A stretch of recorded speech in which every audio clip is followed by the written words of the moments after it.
రాష్ట్రంలో ఇవాళ ఎలాంటి పరిస్థితులు ఉన్నాయి అని చెప్పడానికి నిజంగా ఈ రెండు ఎలక్షన్లు ఒక ఉదాహరణ.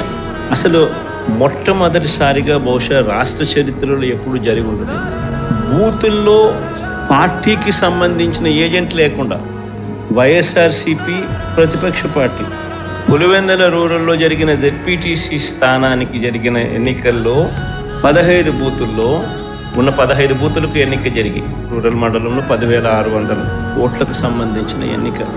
ఆశ్చర్యం ఏమిటంటే బూతుల్లో వైఎస్ఆర్సీపీ ఏజెంట్ లేడు. వైఎస్ఆర్సీపీకి సంబంధించిన ఏజెంట్ బూత్లో కూర్చోకుండా బూత్ దగ్గరికే మనిషి పోలేని పరిస్థితిలో బూత్లో ఏజెంటే లేకుండా ఎన్నికలు రిగ్గింగ్ చేసినారు. సాక్షాత్తు పోలీసుల సమక్షంలో పోలీసుల ప్రోద్బలంతో బూతులోకి వెళ్ళే ఏజెంట్ల ఫాములను వీళ్ళే తీసేసుకొని చింపేసుకొని